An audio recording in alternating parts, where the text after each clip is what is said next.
Hello, everybody.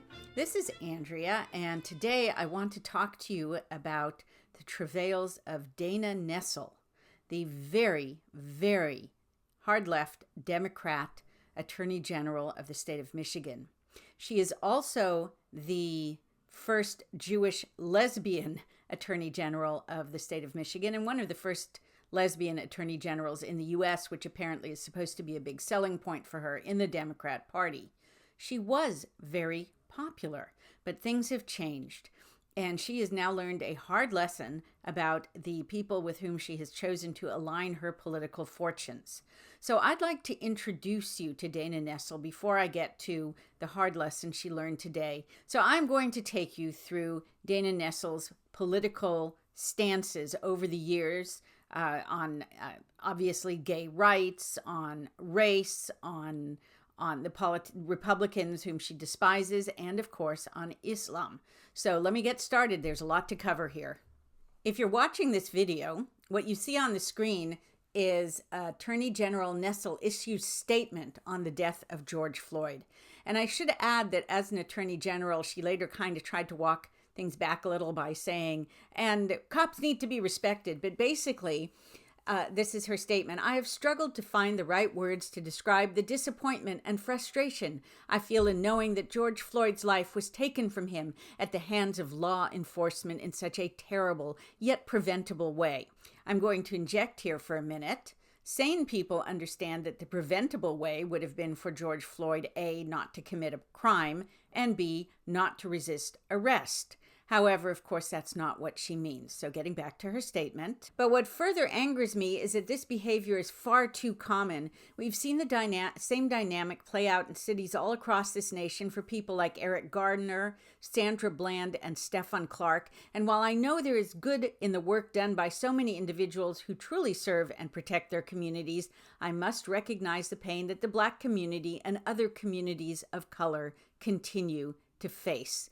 And a little ... The fact is that we cannot lose one more life simply because we're unwilling to acknowledge that there are problems with how and who we police. Law enforcement agents must strongly and loudly condemn racism and police brutality, blah, blah, blah. So in other words, all in on the George Floyd narrative. She was also, of course, all on board with the whole transgender narrative. Here's a few snippets of Dana Nessel on the drag queen issue and the transgender issue.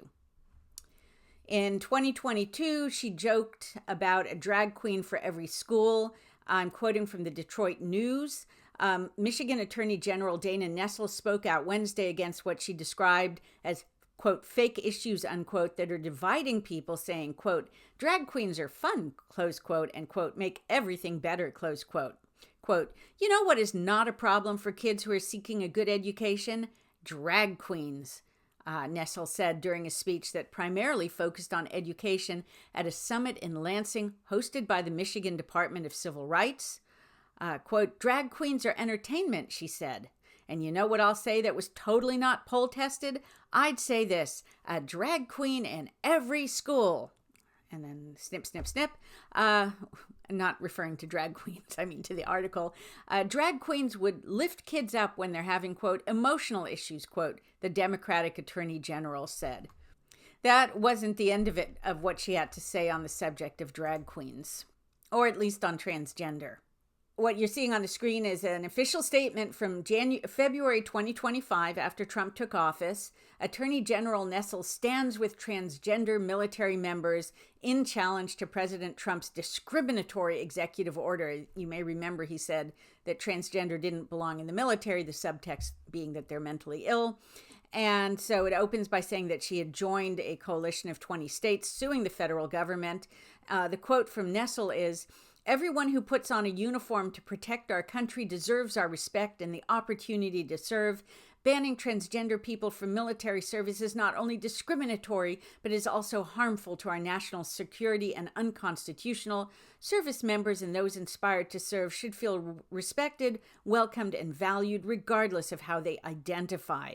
This type of discrimination threatens the well-being of all Americans, and I proudly join my colleagues in standing with transgender military members against yet another dangerous and illegal Trump executive order.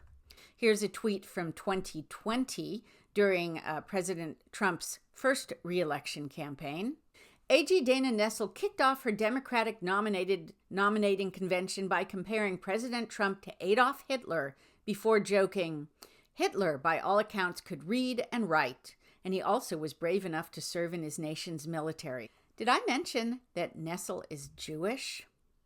Now, when Nessel began her run for Michigan Attorney General, Michigan had been going through a huge demographic population change. What you're seeing on the screen, if you're looking, is a pretty graph I had ChatGPT make up based on a U.S. religion census, and it's the estimated Muslim population in Michigan. It's a little bit estimated. In 2000, right before 9/11, there were 80,515 some estimate. This is a computer's estimate. 8,515 Muslims in Michigan. By the year 2020, and so this is not the total number of Muslims in Michigan, this is just 2020, 241,828. So that is over a fourfold increase in Michigan following 9/11. These Muslims are still a very small part of the total state. They're only something like 3.4% guesstimate of the total state as of 2020. Again, that numbers has gone up since then. But they are an extremely powerful force in the Democratic Party, as you see by the fact that Abu al-Sayed, I'm not even going to guess his first name because I don't remember it sitting here, is the leading candidate or is in a neck and neck race to be the Democrat nominee for the United States Senate. Already back in 2019 or 2018, when she was campaigning for a state attorney general, Nessel was pandering to the Muslims because she understood that they were an important voting bloc. If you're looking at the screen, what you have is the Arab American News from June 2018, headlined AG candidate Nessel promises to fight Trump, open hate crimes division. So the article talks about the fact that she was speaking to Arab American supporters and local officials in Dearborn, reaffirming her commitment to, quote, tenaciously champion civil and immigrant rights. This is a quote from her. "We will have a hate crimes division in the office of Michigan Attorney General," Nessel said, "so we can make certain that each and every single act of Islamophobia is fought back using our government to do that. We will not tolerate it by anyone." And then snipped some. "Coming here with nothing and trying to make something of yourself, these are American traits," she said. "When I look at what has gone on in relation to this government and the Arab American community, I am disgusted, I am sickened, and I am horrified. But more than anything else, I am determined to fight back and use the office of Attorney General to make certain that we are not part of that process in the state of Michigan." She continued that she would stand, quote, next to, close quote, the community in the fight, but that she'll stand, quote, behind them, close quote, because she hopes to see Arab American lawyers arguing against discrimination, legislation in the county circuit, and even Supreme Courts. Here's another one from that same campaign. This is a tweet.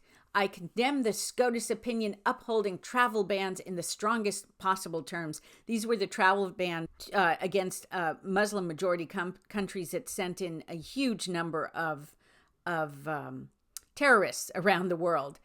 Nessel continues, "This is a complete abrogation of justice and a violation of our founding principles of religious liberty. I will stand with our Muslim neighbors today and always in fighting against discrimination." The October 7 attacks made Nessel suddenly realize that maybe being Jewish might be important in her identity. Also, as Attorney General, she had to push back against the rampant anti-Semitism and civil rights denials across college campuses within Michigan. And to her credit, she did take steps, and she ran straight into Representative Rashida Tlaib, who is often confused about whether she represents Dearborn in the United States House of Representatives, or if she represents two imaginary countries called Gaza and the West Bank, or maybe the other imaginary country of Palestine. So here is a report out of Detroit. A spat has been, and this was in September 2024, a spat has been brewing between Michigan Attorney General Dana Nessel and Rep. Rashida Tlaib ever since charges were filed earlier this month against 11 pro-Palestinian protesters at the University of Michigan, most of them students and alumni. Some are accused of physically obstructing police and pushing against their bodies while officers tried to break up an encampment. So they were engaging, allegedly, in illegal activity. Nessel says the article is Jewish. Tlaib is Palestinian American. Tlaib was highly critical of the charges and told Metro Times, "We've had the right to dissent, the right to protest. We've done it for climate, the immigrant rights movement, for Black lives, and even around issues of injustice among water shutoff. It seems that the Attorney General decided if the issue was Palestine, she was going to treat it differently, and that alone speaks volumes about possible biases within the agency she runs."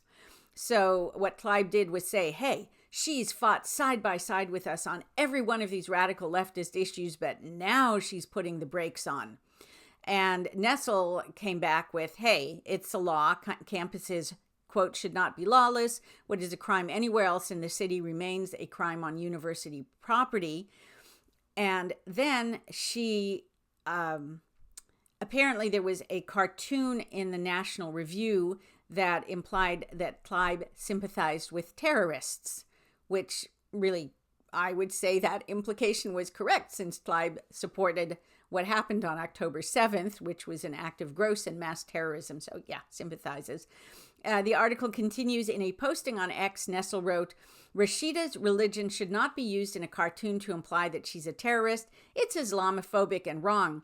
Just as Rashida should not use my religion to imply I cannot perform my job fairly as Attorney General. It's anti-Semitic and wrong." Now, that was almost 2 years ago, and you'd think that Nessel would have realized that being Jewish is not an asset in today's Democratic Party. The Democrats have chosen their side, and Jews aren't on it. And then came this. Nessel says she won't attend Michigan Dems convention over safety concerns. This is from the Michigan Advance. Attorney General cites harassment and concerns about anti-Semitism within the party. This is an article from July 30th. At a roundtable discussion with Jewish leaders and community members from around the state, Michigan Attorney General Dana Nessel said she will not attend the Michigan Democratic Party's nominating convention in August because she does not feel safe to be there. Quote, "I feel like my presence isn't going to be welcome. I don't want to get chased around. I don't want to get harassed. I don't want to get yelled and screamed at. I don't want to get booed off the stage, irrespective of what I'm saying," she said at the Thursday event. "And I believe that if I go, that is what will happen because it's been happening to me." She criticized party leadership for not responding to concerns she said she has raised about members who have harassed her in the past, and compared the rise of anti-Semitism on the political left and in the Democratic Party to the proliferation of neo-Nazi organizations in far-right fringe politics. Quote, "I will speak as a member of the Democratic Party here in Michigan that some things have changed," Nessel said. "This cannot continue, and the fact of the matter is we have to be able to be a society where we can have intelligent discourse and debate about ideas without people being threatened, and certainly without people carrying out those threats." Well, I'm sorry, AG Nessel, but you set this table and now you're having to eat at it. Conservatives have been saying for years that the Democrat Party, true to its socialist roots, remember, Hitler was a socialist, Stalin was a socialist, that true to its socialist roots has been increasingly anti-Semitic, and that it is making common cause with the Muslims, in part because they all hate the West, but also in part because they all hate Jews. Jews stand for the Bible, they stand for God, they stand for a greater morality than the state or for Allah, and This was inevitable. The warning signs have been there since the 1990s. Heck, they've been there since the Quran was written, and she is now facing the seeds she has sowed despite all her leftism. This will not end well for someone. I sincerely hope it does not end well for the Democrat Socialists of America and the Democrat Party, and that Americans, ordinary, normal, freedom-loving, non-anti-Semitic Americans, finally stop being passive and start voting. And on that cheerful note, I'll see you again as soon as I can. I should say Saturdays, Sundays, Mondays, they're a little crazy, but I always try during those 3 days to do at least one podcast. So thank you for listening.